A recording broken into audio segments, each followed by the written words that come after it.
BRICS के कारण अब भारत की सरकार कौन से असमंजस में आ गई है, इजराइल ने भारत से कौन सी रिक्वेस्ट की है जिसको पूरा करने में भारत की सरकार लगातार देरी कर रही है, बांग्लादेश ने ऐसा कौन सा स्टेप उठाया है जो साबित करता है कि बांग्लादेश को अब सच में चाइना की गोद में जाकर ही बैठ गया है। काफी सारी इंपॉर्टेंट न्यूज आ रही हैं जो आपको मेन स्ट्रीम के न्यूज चैनल्स के ऊपर भी देखने को नहीं मिलेंगी, इसलिए वीडियो को एंड तक देखिएगा। सबसे पहले बात करते हैं ब्रिक्स, भारत और थाईलैंड के बारे में। दरअसल अगले साल का जो ब्रिक्स समिट होना है वो भारत में होना है। अगले साल भारत ब्रिक्स का प्रेसिडेंट है और ब्रिक्स को होस्ट करेगा। न्यूज आ रही है कि अगले साल भारत की प्रेसिडेंसी में ब्रिक्स की एक्सपेंशन होनी है। रशिया और चाइना पहले ही स्टेटमेंट दे चुके हैं। अभी जो ब्रिक्स में नए देश जोड़े जाने हैं उसके लिए न्यूज निकल कर आ रही है कि एक एक करके भारत के पास कई देशों की रिक्वेस्ट आ रही है एंड इसमें सबसे लेटेस्ट नाम थाईलैंड का शामिल हो गया है। न्यूज निकल कर आ रही है कि थाईलैंड के फॉरेन मिनिस्टर शिशासाक फुआंगवेक्तो जो भारत की यात्रा पर आए हैं, इन्होंने भारत को ऑफिशियल लेटर फॉरवर्ड करके ब्रिक्स मेंबरशिप सिक्योर करने के लिए भारत से मदद मांगने की रिक्वेस्ट की है। मसला ये है कि इससे पहले सेम रिक्वेस्ट भारत के पास Malaysia, Laos, Venezuela, Vietnam, Zimbabwe और फलस्तीन ने भी फॉरवर्ड की है और इन सब ने भी ब्रिक्स में शामिल होने के लिए भारत का सपोर्ट मांगा है। और अब समझ नहीं आ रहा है कि भारत इनमें से किसको सपोर्ट करेगा और किसको नहीं। ब्रिक्स के मेंबर्स की संख्या इस समय 10 है और रशिया और चाइना इसको एटलीस्ट 20 से 25 देशों तक ले जाना चाहते हैं ताकि ब्रिक्स भी G20 की तरह एक बड़ा संगठन बने जो यूनाइटेड होकर अमेरिका और यूरोप की हेगेमनी को चैलेंज करने में सक्षम हो जाए। नेक्स्ट अपडेट आ रही है भारत और इजराइल को लेकर। रेफरेंस के लिए आपकी स्क्रीन के ऊपर आर्टिकल का स्क्रीनशॉट है। दरअसल इजराइल डिफेंस फोर्सेस के international spokesperson lieutenant colonel Nadav Shoshani media को संबोधित कर रहे थे और उसी दौरान उन्होंने एक सवाल के जवाब में भारत के ऊपर स्टेटमेंट दी है। इजराइल डिफेंस फोर्सेस के इंटरनेशनल स्पोक्सपर्सन लेफ्टिनेंट कर्नल नदाव शोशानी ने कहा है कि इजराइल को अच्छा लगेगा अगर भारत हमास को एक आतंकी संगठन घोषित करता है। भारत ने अभी तक हमास को एक आतंकी संगठन घोषित नहीं किया है। हालांकि भारत ने अक्टूबर 7, 2023 के हमले की कड़ी निंदा की है। वैसे देखा जाए तो इजराइल डिफेंस फोर्सेस की डिमांड भी सही है। हम अगर इजराइल से लॉयल्टी एक्सपेक्ट करते हैं तो भारत को भी सामने से हमास को आतंकी संगठन घोषित करना ही चाहिए। वैसे आपको क्या लगता है कि क्या हमास को आतंकी संगठन घोषित करना चाहिए, हाँ या फिर ना? नीचे कमेंट करके अपनी राय जरूर बताएं। नेक्स्ट अपडेट आ रही है इंडियन आर्मी को लेकर। रेफरेंस के लिए आपकी स्क्रीन के ऊपर आर्टिकल का स्क्रीनशॉट है। न्यूज निकल कर आ रही है कि इंडियन नेवी और इंडियन एयरफोर्स के बाद अब इंडियन आर्मी को भी श्रीलंका में फ्लड रेस्क्यू ऑपरेशंस में मदद करने के लिए भेज दिया है। इंडियन आर्मी ने ऑपरेशन सागर बंधु के अंडर एक स्पेशलाइज्ड कंटिंजेंट को श्रीलंका भेज दिया है जो श्रीलंका के अंदर रेस्क्यू ऑपरेशंस में मदद करेगा। नेक्स्ट अपडेट आ रही है इलॉन मस्क की टेस्ला कंपनी की कार्स को लेकर। दरअसल न्यूज निकल कर आ रही है कि टेस्ला कंपनी भारत में कार सेल्स करने में लगातार फेल साबित हो रही है। सितंबर महीने में टेस्ला ने भारत में अपनी कार्स की डिलीवरी स्टार्ट कर दी थी और लगातार तीसरे महीने नवंबर में भी टेस्ला इंडिया का फ्लॉप शो ही देखने को मिला है। नवंबर महीना खत्म हो गया है और न्यूज निकल कर आ रही है कि नवंबर में टेस्ला इंडिया ने केवल 48 कार्स ही सेल की हैं। हैरानी वाली बात यह है कि सितंबर महीने में टेस्ला में भारत में टोटल 61 कार सेल्स की थी, जबकि अक्टूबर महीने में भी केवल 40 कार ही सेल हुई थी। यानी कि 3 महीने में टेस्ला भारत में केवल 149 कार्स को सेल कर पाई है। हैरानी इसलिए क्योंकि टेस्ला कंपनी जब जुलाई में भारत की मार्केट में एंटर हो रही थी उस समय टेस्ला कंपनी ने कहा था कि उनके पास 500 से 600 कार्स की ऑलरेडी बुकिंग आ गई है, लेकिन 3 महीने में टेस्ला केवल 149 कार्स ही बेच पाया है, वो भी फेस्टिवल सीजन के दौरान। आपको हैरानी होगी जानकर कि बाकी सभी ब्रांड्स की कार सेल्स नवंबर महीने में जीएसटी बेनिफिट और फेस्टिव ऑफर्स के कारण लगातार बढ़ी हैं। नवंबर में भारत में टोटल 4,25,000 कार्स की सेल्स हुई थी, लेकिन टेस्ला के नंबर्स काफी डिसअपॉइंटिंग आ रहे हैं। टेस्ला की सक्सेस भारत में इसलिए भी इम्पोर्टेंट थी क्योंकि अगर टेस्ला कंपनी भारत में सक्सेसफुल होती तो फिर इलॉन मस्क भारत में और इन्वेस्टमेंट करके एक मैन्युफैक्चरिंग प्लांट भी सेटअप करने वाले थे और न सिर्फ भारत बल्कि फॉरेन कंट्रीज के लिए भी टेस्ला की कार्स भारत में मैन्युफैक्चर की जाती। लेकिन जो disappointing sales figures India Tesla से सामने आ रहे हैं उसको देखकर तो लगता नहीं कि टेस्ला कंपनी भारत में अपना मैन्युफैक्चरिंग प्लांट खोलेगी। आपको क्या लगता है कि टेस्ला कंपनी भारत में क्यों फेल हो रही है? नीचे कमेंट करके बताएं। नेक्स्ट अपडेट आ रही है भारत और बांग्लादेश को लेकर। बांग्लादेश ने एक बार फिर से प्रूव कर दिया है कि उनको अब भारत के ऊपर थोड़ा भी विश्वास नहीं रहा है। दरअसल बांग्लादेश की फॉर्मर प्राइम मिनिस्टर खालिदा जिया जो शेख हसीना और अवामी लीग की main opposition party Bangladesh nationalist party की लीडर है, इनकी हेल्थ कंडीशन बहुत ही खराब हो गई है और कहा जा रहा है कि यह वेंटिलेटर के ऊपर आ गई हैं।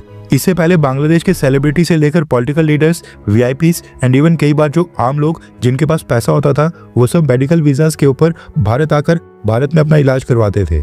लेकिन आज जब बांग्लादेश की फॉर्मर प्राइम मिनिस्टर खालिदा जिया की हेल्थ कंडीशन बिगड़ गई है, बांग्लादेश की इंटरिम गवर्नमेंट ने मदद मांगी है चाइना से। दरअसल न्यूज निकल कर आ रही है कि खालिदा जिया के मेडिकल ट्रीटमेंट में मदद करने के लिए बांग्लादेश ने चाइना से हेल्थ एक्सपर्ट्स और डॉक्टर्स की टीम को बुलाया है। चाइना ने भी 5 मेंबर्स की स्पेशलिस्ट टीम को बांग्लादेश भेज दिया है, जिसने डॉक्टर्स के बोर्ड के साथ मीटिंग करके खालिदा जिया के इलाज में मदद करना स्टार्ट कर दिया है। रिपोर्ट्स के अकॉर्डिंग चाइनीज स्पेशलिस्ट की एक और टीम बांग्लादेश आने वाली है और खालिदा जिया के ट्रीटमेंट में वो भी मदद करेंगे।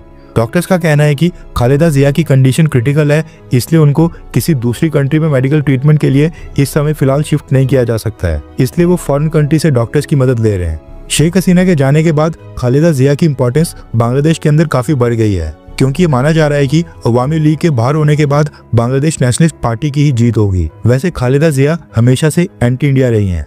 उनके कार्यकाल में बांग्लादेश ने कई बार एंटी इंडिया स्टांस लिया था और पाकिस्तान और चाइना को सपोर्ट किया था, लेकिन इसके बावजूद खालिदा जिया की हेल्थ को लेकर भारत के प्रधानमंत्री नरेंद्र मोदी ने भी ट्वीट करके स्टेटमेंट जारी की, जिसमें उन्होंने कहा कि वो खालिदा जिया की सेहत को लेकर काफी चिंतित हैं और जो भी पॉसिबल मदद और सपोर्ट चाहिए भारत करने को रेडी है। इवन खालिदा जिया की पार्टी बांग्लादेश नेशनलिस्ट पार्टी ने भी प्राइम मिनिस्टर नरेंद्र मोदी को रिप्लाई दिया है और खालिदा जिया की हेल्थ के बारे में चिंता व्यक्त करने के लिए धन्यवाद बोला है और कहा कि ये गुडविल जेस्चर नोट किया गया है। वैसे प्रधानमंत्री मोदी ने मदद का तो ऑफर दे दिया है, लेकिन बांग्लादेश की जो इंटरिम गवर्नमेंट है वो मदद ले रही है चाइना से।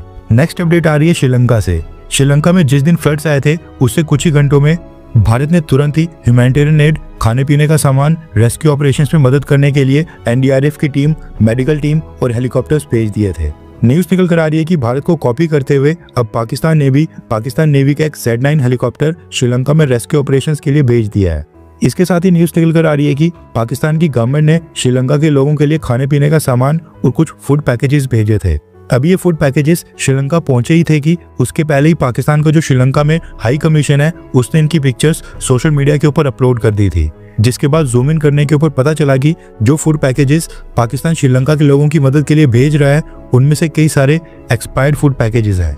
ये साल 2022 के मैन्युफैक्चर्ड हैं एंड इनकी एक्सपायरी डेट पिछले साल 2024 में ही खत्म हो गई थी। जैसे ही लोगों ने पॉइंट आउट किया तो पाकिस्तान ने ये पिक्चर से डिलीट कर दी और ये पिक्चर सब इंटरनेट के ऊपर लगातार वायरल हो रही हैं और पाकिस्तान ट्रोल हो रहा है। साल 2023 में भी पाकिस्तान ने ऐसा ही किया था। टर्की ने पाकिस्तान को कुछ समय पहले फ्लड के समय एड भेजी थी और जब अगले साल टर्की में भूकंप आया तो पाकिस्तान ने वही फ्लड एड जो टर्की से आई थी वापस से रीपैकेज करके ऊपर से पैकेट हटाकर अंदर वाले मटेरियल को दोबारा से पैक करके टर्की को भेज दिया था।